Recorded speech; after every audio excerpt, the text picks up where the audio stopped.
మావిగన్ విధానంతో ఎన్నికలకు వెళ్తామంటున్నారు.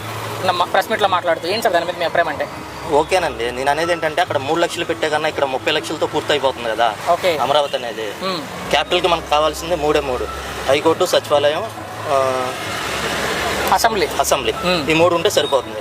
అది 3 ఇక్కడ జనాలు తిరిగే దాంట్లో పెట్టాలి, కానీ జనాలు లేని చోట. తర్వాత అక్కడ ఎంత ఖర్చు అవుతుంది? ఏబీసీసీ బిల్డింగ్ ఏదో కట్టారు, అది కడితే అంత 2,70,000 కోట్లు 2,50,000 కోట్లు అయింది. అదే బిల్డింగ్ వైజాగ్లో జగన్ కట్టాడు 80 కోట్లు 70 కోట్లు. ఎంత వేరియేషన్ ఉంది?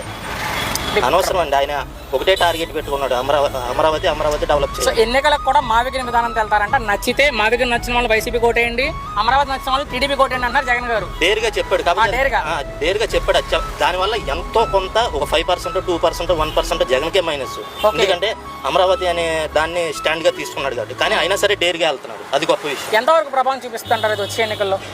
ప్రభావం లేదు, 100 జగనే గెలుస్తాడండి. ఎందుకంటే ఈయన అసలు ఒక్క పథకం రన్ చేసి అది అమరావతి డెవలప్ చేస్తా ఉంటే అదొక పద్ధతి. ఓకే, అమరావతి ఒక్కదాన్ని పెట్టుకుని పథకాలన్నీ ఆపేసి ఈడబ్ల్యూని అటు తీసుకెళ్ళి. సార్ మావిగన్ వర్సెస్ అమరావతి, దేనికి మీ ఓటు? అంటే మావిగన్ అనండి, జగన్ అంటారు. లేదంటే మీరు ఇప్పుడు కొత్తగా జగన్ చెప్పిన క్యాపిటల్ బెస్ట్ అంటారు? మీరు ఇప్పుడు అమరావతి క్యాపిటల్ అది బెస్ట్ అంటారు? లేదంటే మీరు ఇప్పుడు కొత్తగా జగన్ చెప్పిన క్యాపిటల్ బెస్ట్ అంటారు? మీరు అమరావతి ఇంకా ఇంప్రూవ్మెంట్ చేయాల్సింది ఉంది.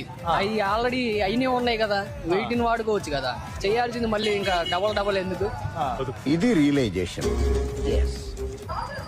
అదే ఇప్పుడు ఉన్నాయి వాడుకుంటే బెస్ట్, కానీ మళ్ళీ కొత్తది కడతామంటే మళ్ళీ పెట్టుబడి పెట్టాలా రాజధాని అంటే మళ్ళీ చాలా రిస్క్ ఉంటది కదా. మరి అంతా రిస్కే కదా. ఇప్పుడు ఉన్నాయి చాలా ఉన్నాయి. అతను జగన్ చేసింది కూడా, అతను చేసినవన్నీ వాడుకోవచ్చు కదా. వీళ్ళేదో పగలగొట్టి కొత్తవి కట్టాలంటే మళ్ళీ ఖర్చే కదా, మళ్ళీ జనం మీద భారపడినట్టే. జగన్ గారు ఏ మాట మాట్లాడినా రాష్ట్ర రాజకీయాల్లో పెను సంచలనంగా మారుతుందండి. ఏం చెప్తున్నారంటే కనుక, ఏదైతే మావిగన్ గురించి ఆయన కొన్ని వ్యాఖ్యలు చేశాడో అప్పటి నుంచి రాష్ట్ర రాజకీయాలన్నీ మావిగన్ చుట్టూ తిరుగుతున్నాయి. ఇప్పుడు కొన్ని ఛానల్స్ పబ్లిక్ పోల్ ఒపీనియన్స్, ఎలా అంటే పబ్లిక్ ఒపీనియన్ పోల్స్ కండక్ట్ చేస్తున్నాయి. అలాగే కొన్ని సర్వేలు కూడా ఈ అమరావతి వర్సెస్ మావిగన్, రాష్ట్ర ప్రజలు దేన్ని కోరుకుంటున్నారు అనే దాని మీదే కొన్ని సర్వేలు అయితే జరుగుతున్నాయి. సంచలనమైనటువంటి ఆ సర్వే రిపోర్ట్లు అయితే కనుక మన దగ్గర ఉన్నాయి. ఖచ్చితంగా అవి చెప్పబోతున్నాను. అంతేకాదు జగన్ గారి జెండా ఎజెండా, అలాగే కూటమి ప్రభుత్వం జెండా ఎజెండా రెండే. వాళ్ళు చెప్తుంది అమరావతి, వీళ్ళ చెప్తుందేమో మావిగన్. కాబట్టి మీరు అదే స్టాండ్ తీసుకుంటారా, అదే మాట మీద ఉంటారా అని రిపోర్టర్ జగన్మోహన్ రెడ్డి గారిని అడిగినప్పుడు ఒకే ఒక మాట తెగ్గొట్టి మరీ చెప్పాడు జగన్మోహన్ రెడ్డి గారు. ఏంటంటే yes, battle of the war, ఖచ్చితంగా ఈ election battle of the war అని చెప్పేసి మేము ఎన్నికల యుద్ధానికి ఒకే ఒక అజెండాతోటి, మావిగన్ అజెండాతోటి వెళ్తాం. మావిగన్ అని చెప్పి మేము చెప్తాం, అమరావతి అని వాళ్ళు చెప్తారు. జనాలు డిసైడ్ చేస్తారు ఎవరికి ఓటేయాలి, దేనికి ఓటేయాలి అనేది. ఇప్పుడు మనం చెప్పబోతుంది కూడా అదే. ఇప్పుడు అమరావతికి ఓటేస్తున్నారా ప్రజలు, మావిగన్కి ఓటేస్తున్నారా అనే దాని మీద మనం ఈ వీడియో అయితే ఉండబోతుంది. ఖచ్చితంగా కొన్ని సర్వే రిపోర్ట్లు అయితే కనుక నా దగ్గర ఉన్నాయి, పబ్లిక్ పోల్ ఒపీనియన్స్. వాటిల్లో శరవేగంగా దూసుకుపోతున్న అంశం ఏది అనే దాని మీద నేను చెప్పబోతున్నా. ఫస్ట్ అయితే కనుక లైక్ చేయండి.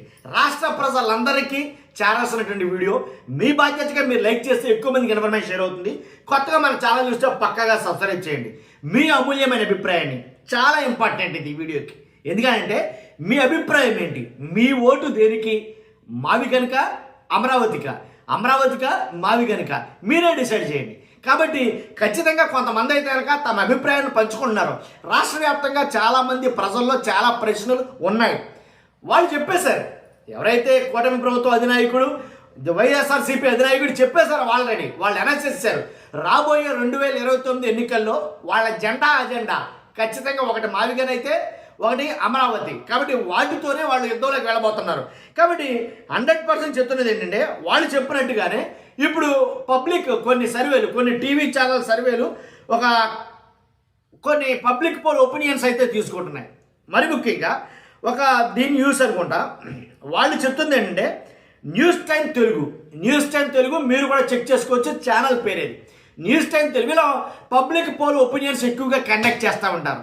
ఈ న్యూస్ టైం తెలుగులో వాళ్ళు చెప్పింది ఏంటంటే కనుక, మీ ఓటు దేనికి, ఇక్కడ నేను పక్కన చూడండి మీరు, మీ ఓటు దేనికి అని 3 ఆప్షన్స్ అయితే ఇచ్చారు వాళ్ళు. 3 ఆప్షన్స్ ఏంటది, 1 అమరావతి, 2 మావిగన్, 3 వేరే ఉంటే కామెంట్ చేయండి అని ఇచ్చారు వాళ్ళు. ఇప్పుడు మీ ఓటు దేనికి అని అంటే కనుక అమరావతికేమో నేను చూసే నాటికి అమరావతికేమో 28% మాత్రమే. అదే మావిగనికి జగన్ గారు సపోర్ట్ చేస్తున్నటువంటి మావిగనికి అయితే కనుక 71% ఓట్ చేశారండి. 71% ఓట్ చేశారు. అసలు కంపేర్ చేసుకుంటాకే అసలు అతిగతి లేదు. ఎందుకంటే చాలా వేరియేషన్ ఉంది మావిగనికి అమరావతికి. అంటే ఎక్కువ మంది ప్రజలు మావిగన్ని ఇష్టపడతారని వీళ్ళు ఎవరైతే న్యూస్ టైం తెలుగు ఏదైతే ఉందో వాళ్ళు చెప్తున్నమాట. ఇది దేని గురించి, మీ ఓటు దేనికి అనే సర్వే మీద వచ్చినటువంటి రిజల్ట్స్ ఇవి. ఇంకోటి ఉంది ఏంటంటే అది ఏది కట్టడానికి డబ్బులు ఎక్కువ ఖర్చు అవుతాయి. విన్నారా మీరు? ఏది కట్టడానికి డబ్బులు ఎక్కువగా ఖర్చు అవుతాయి. ఎవరిని అడిగినా చెప్పేస్తాడు ఈ మాట. చెంటి పిల్లని అడిగినా ఏది కట్టడానికి డబ్బులు ఎక్కువ ఖర్చు అవుతాయి, అమరావతి లేదా మావిగనా? మీరు చెప్పండి, మీరు కూడా మీ అభిప్రాయాన్ని ఖచ్చితంగా మర్చిపోవద్దు. ఎందుకంటే రాష్ట్ర ప్రజలందరికీ వాస్తవాలు తెలియాలి కాబట్టి. ఏది కట్టడానికి ఎక్కువ డబ్బులు ఖర్చు అవుతాయి అని అంటే కనుక ఇక్కడ పోల్ ఏంటంటే వాళ్ళు ఇచ్చిన రిపోర్టు, ఆ సర్వే రిపోర్ట్ చూస్తే కనుక ఏది కట్టడానికి డబ్బులు ఎక్కువ ఖర్చు అవుతాయంటే అమరావతికని 80% ఓట్ చేశారు. అంటే అమరావతి కట్టడానికి ఎక్కువ డబ్బులు అవుతాయి అని ఓట్ చేశారు వాళ్ళు. అలాగే మావిగన్ చూసుకుంటే కనుక మావిగన్ కట్టడానికి ఎంతో ఖర్చు అవుతుంది, తక్కువ ఖర్చు అవుతుంది అని 19% ఓట్ చేశారు.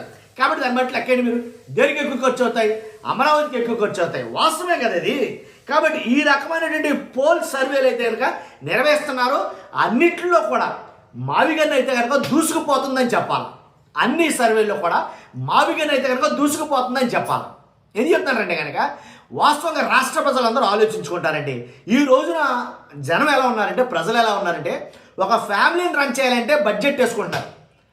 ఒక నలుగురు ఉండే భార్యాభర్త, 2 పిల్లలు ఉండే ఫ్యామిలీని రన్ చేయాలంటే ఒక బడ్జెట్ ప్రిపేర్ చేసుకున్నారు. ఎంటైర్ స్టేట్ ఆధారపడే రాష్ట్ర రాజధానికి ఇన్ని లక్షల కోట్లు ఖర్చు పెడతామంటే కనుక ఆ ఖర్చుకి జనం ఒప్పుకుంటారా? ఆ ఖర్చుని జనం ఇష్టపడతారా? అందుకనే ఈ సర్వేల్లో కూడా ఇలా రావడం గల కారణం. కాబట్టి ఈ దెబ్బతోటి మ్యాక్సిమం కూటమి ప్రభుత్వానికి షాక్ తిన్నట్టే, ఎలాంటి డౌట్లు. ఎందుకని మావిగన్ అంటే ఏముంది, ఎస్టాబ్లిష్డ్ సిటీస్ తోటి అన్నీ ఆల్రెడీ ఉన్నాయి కాబట్టి ఎయిర్పోర్ట్ ఉంది, బస్ స్టాండ్స్ ఉన్నాయి, అలాగే సీపోర్ట్ ఉన్నాయి, ఇంకా అన్నీ లేనిదంటూ ఏమీ లేవు, అన్నీ ఉన్నాయి. కాబట్టి వాటిని డెవలప్ చేయడం. అలాగే ఏదైతే మచిలీపట్నం, విజయవాడ, గుంటూరు ఈ మావిగన్ పేరుతో ఉన్న ప్రతిదీ కూడా ఎస్టాబ్లిష్డే. కాబట్టి అన్ని వాటికి అనుసంధానించినటువంటి హైవేలు ఉన్నాయి, 4, 5 ఇలా 1, 2 కాదు, అన్నీ ఉన్నాయండి ఫుల్ ఫ్లెడ్జ్డ్గా. కాబట్టి అక్కడ ఏయో కొన్ని బిల్డింగ్లు కడితే సరిపోద్ది. మా అయితే ఒక 20,000 కోట్లతోటి మొత్తం కట్టేయచ్చు అని చెప్తాడు జగన్మోహన్ రెడ్డి గారు. వాస్తవమే కదా, ఉన్నదే కదా. కళ్ళకి గంటలు కట్టి మసిపోసి మారేడుగా అయితే చేయడానికి దీంట్లో ఏమీ లేదు. ఉన్న వాస్తవం కనబడుతుంది. ఏది ఎయిర్పోర్టు ఉన్న వాస్తవం కనబడుతుంది. అన్ని చోట్ల కూడా ఏంటి ఎడ్యుకేషన్ ఇన్స్టిట్యూషన్స్ కావచ్చు, అలాగే NH5లు కావచ్చు, రోడ్లు కావచ్చు, ఇలాగ ప్రతిదీ కనబడుతుంది. అమరావతిలో ఏం కనబడుతుంది, 2 లక్షల కోట్ల రూపాయల అప్పు కనబడుతుంది. తేడా వస్తే ఆల్రెడీ ఎంత అప్పు చేస్తారో తెలుసు. అమరావతి పేరు మీద ఏమీ లేని, అంటే అసలు అక్కడ ఏమీ లేదు, 0 నుంచి స్టార్ట్ చేయాలి. మరి అలాంటప్పుడు ఏది బెటర్ అని అంటే కనుక మీరు అందుకే సమాధానాలు ఎలా వచ్చాయి, రిపోర్ట్లు ఎలా వచ్చాయి, సర్వేలు ఇదే చెప్తున్నాయి. అర్థమైంది మీకు? కాబట్టి అమరావతి వర్సెస్ మావిగన్ అంటే కనుక మీ ఓటు దేనికి, అమరావతి వర్సెస్ మావిగన్ ఈ రెండింటిలో దేనికి ఎక్కువ ఖర్చు అవుతుంది అంటే ఆ పోస్టులు రెండింటికి కూడా, ఆ సర్వేలు రెండింటికి కూడా వచ్చిన ఫలితాలు నేను మీకు చెప్పా. కాబట్టి మీ అభిప్రాయం కూడా ఖచ్చితంగా కామెంట్ రూపంలో తెలియజేయండి. ఫస్ట్ అయితే లైక్ చేయండి. Thank you.